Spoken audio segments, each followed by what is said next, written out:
नमस्कार मित्रांनो, सध्या अधिक मास सुरू आहे.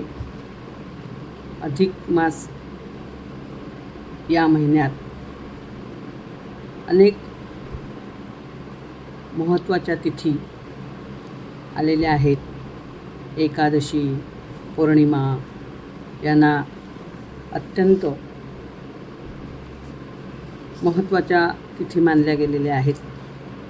या महिन्यामध्ये केली जाणारी पूजा अर्चा, व्रतवैकल्ये, नामस्मरण, विविध प्रकारची उपासना यांना अधिक महत्त्व आहे.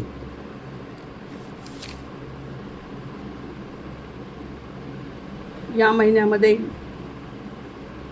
बुधवार 3 जून 2026 रोजी संकष्टी चतुर्थी आलेली आहे. या संकष्टी चतुर्थीला फारच महत्त्व आहे. या अधिक महिन्यातील संकष्टी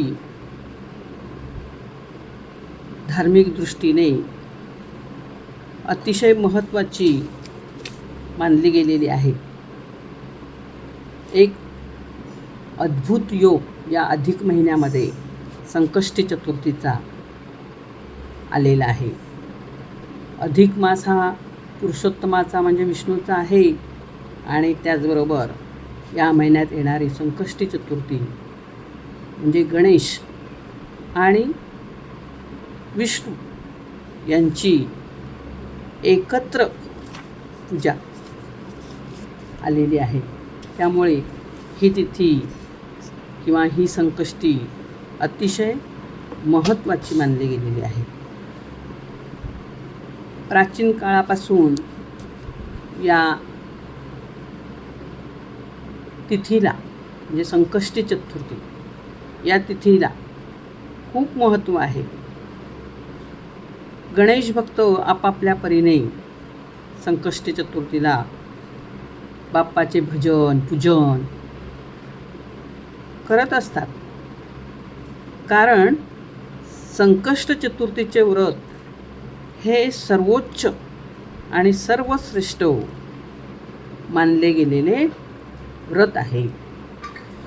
या संकष्ट चतुर्थीच्या व्रताने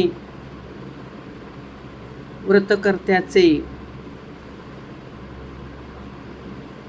अनेक प्रकारचे पाप असेल ते नष्ट होते आणि त्याच्या सेवेला फल प्राप्त होते.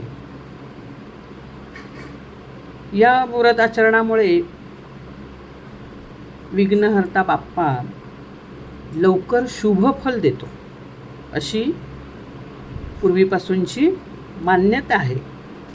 म्हणून या दिवशी येणारी संकष्टी अधिक पटीने महत्त्वाची आहे. आता पुरुषोत्तमा म्हणजे विष्णूचा मास पूजनासाठी महत्त्वाचा आहे. विष्णूची पूजा या महिन्यात अधिक महत्त्वाची मानलेली गेली आहे. त्यामुळे गणेश आणि विष्णू यांची ही पूजा, मग या पूजेला अधिकच महत्त्व असणार. मग या दिवशी काय करायचे की सकाळी लवकर उठून आपली स्नानादी कर्मे आटपायची आणि बाप्पाची षोडोपचारे पूजा करायची. शुद्ध पाण्याने बाप्पाची मूर्ती असेल किंवा फोटो असेल त्यावर अभिषेक करायचा. फोटोवर पाणी शिंपडा. मूर्ती असेल तर ती तुम्ही अभिषेकासाठी वापरू शकता.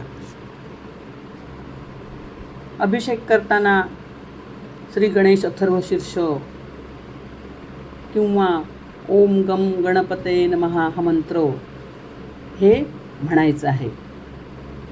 अभिषेकाच्या वेळी अथर्वशीर्ष 21 वेळा म्हणायचं किंवा ओम गम गणपते नमः मंत्र तुम्ही तुमच्या वेळेनुसार अभिषेकाच्या वेळी म्हटलात तरी चालणार आहे. अशा प्रकारे अभिषेक पूर्ण झाल्यानंतर ती मूर्ती लाल वस्त्रावर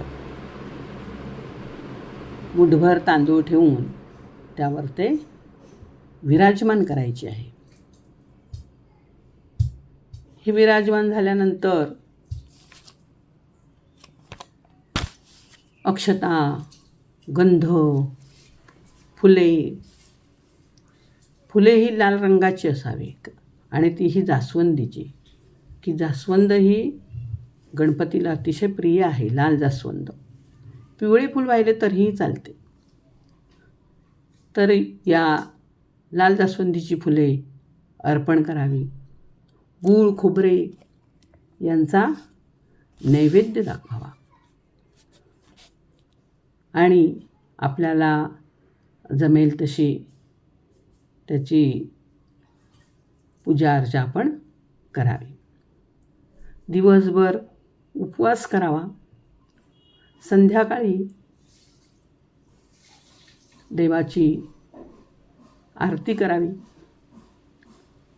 आरती झाल्यानंतर महानैवेद्य.